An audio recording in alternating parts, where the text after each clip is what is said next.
সরকার বদলের পরই খুলছে মেসি কাণ্ডের ফাইল।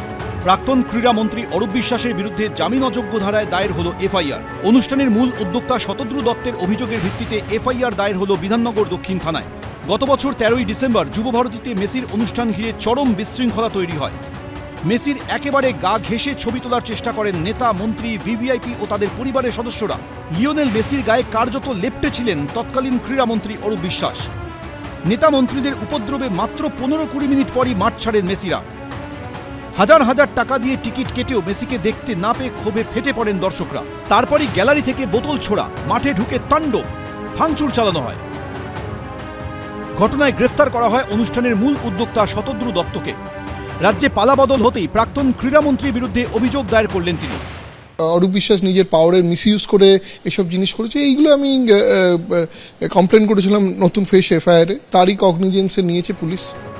প্রাক্তন ক্রীড়ামন্ত্রীর বিরুদ্ধে তোলাবাজি, ভয় দেখানো, সরকারি ও রাজনৈতিক ক্ষমতার অপব্যবহার, নিজেদের আর্থিক লাভের জন্য অনুষ্ঠানের জন্য ইস্যু করা বিনামূল্যের টিকিট বিক্রির মতো অভিযোগ তুলেছেন শতদ্রু দত্ত। অভিযোগপত্রে তিনি লিখেছেন, অরূপ বিশ্বাস বারবার বিরাট পরিমাণে বিনামূল্যের টিকিট, অ্যাক্রেডিটেশন কার্ড এবং ক্লোজ প্রক্সিমিটি পাস দাবি করেন।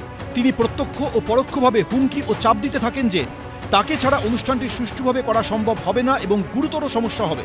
এই জবরদস্তি, ভয়ভীতি অনুষ্ঠান ব্যাহত হওয়ার আশঙ্কায় বাধ্য হয়ে মন্ত্রীকে প্রায় 22,000 টিকিট, অ্যাক্রেডিটেশন কার্ড এবং ক্লোজ প্রক্সিমিটি পাস দিয়েছিলাম। এই টিকিটগুলি স্বেচ্ছায় দেওয়া হয়নি, বরং ধারাবাহিক চাপ ও ভয় দেখিয়ে নেওয়া হয়েছিল।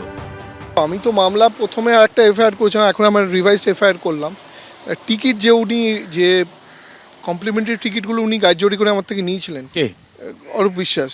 বিজয়গড় থেকে রাত্রির টিকিটও বেঁচেছে। আমার কাছে এফবিতে কমপ্লেন এসছে, কত লোক রিফান্ড চাইছে যারা জীবনের টিকিটই অনলাইনে কাটেনি। তাহলে কি করে তারা টিকিটটা পেলো? 22,000 টিকিট তো উনি নিয়েছিলেন, তাহলে কে করবে? আপনার কাছে এভিডেন্স রয়েছে যে এইগুলো বিক্রিও হয়েছে? অ্যাবসোলুটলি আমার কাছে এভিডেন্স রয়েছে। আমি নাহলে এভিডেন্স ছাড়া পুলিশকে এভিডেন্স দিয়েছি বলেই তো এফআইআরটা হয়েছে, নাহলে কি এমনি এমনি নিয়ে নিত? প্রাক্তন ক্রীড়ামন্ত্রীর বিরুদ্ধে আঘাতের হুমকি, ভয় দেখানো, অপরাধমূলক ষড়যন্ত্র, যৌথ ফৌজদারি ধারাসহ প্রতারণার অভিযোগে জামিন অযোগ্য ধারায় মামলা রুজু করা হয়েছে। সৌমিত্র রায়, আবির দত্ত, এবিপি আনন্দ, কলকাতা। এক মাসও হয়নি রাজ্যে ক্ষমতা থেকে সরে গেছে তৃণমূল। এর মধ্যেই একের পর এক অভিযোগে গ্রেফতার হচ্ছেন একাধিক কাউন্সিলর। শুধুমাত্র শেষ 3 দিনেই গ্রেফতার হয়েছেন 5 জনের বেশি কাউন্সিলর, যাদের মধ্যে একজন হলেন দক্ষিণ দমদম পুরসভার 11 নম্বর ওয়ার্ডের তৃণমূল কাউন্সিলর মৃন্ময় দাস। ধৃত তৃণমূল নেতা জল বিভাগের পুর পারিষদও। তোলাবাজি, হুমকি, মারধর, জায়গা দখল সহ একাধিক অভিযোগে তাকে গ্রেফতার করেছে পুলিশ। পাশাপাশি বিধাননগর পুরসভার 40 নম্বর ওয়ার্ডের তৃণমূল কাউন্সিলর তুলসী সিনহা রায়ের স্বামী ভাস্কর সিনহা রায়কে গ্রেফতার করেছে পুলিশ। শনিবার সল্টলেক থেকে বিধাননগর উত্তর থানার পুলিশ তাকে গ্রেফতার করে। ধৃতের বিরুদ্ধে তোলাবাজি, মারধর, বাড়ি দখলের মতো অভিযোগ রয়েছে। অন্যদিকে পশ্চিম মেদিনীপুর পুরসভার 19 নম্বর ওয়ার্ডের তৃণমূল কাউন্সিলর বিশ্বনাথ পাণ্ডবকে গ্রেফতার করেছে পুলিশ। পুলিশের হাতে গ্রেফতার হয়েছেন তার ছেলে ও ভাইপো। পুলিশ সূত্রে দাবি, স্থানীয় এক ব্যক্তিকে মারধরের অভিযোগে রবিবার তাদের পাকড়াও করা হয়েছে। সময় খারাপ আছে, হেরে গেলাম, বাড়িতে বসে মারলো, আমাদের এগেনস্টে কেস। আমি কোনো অন্যায়ের সঙ্গে কোনোদিন থাকি না। ইতিমধ্যেই উত্তর 24 পরগনার ভাটপাড়া পুরসভার সব কাউন্সিলর ইস্তফা দিয়েছেন।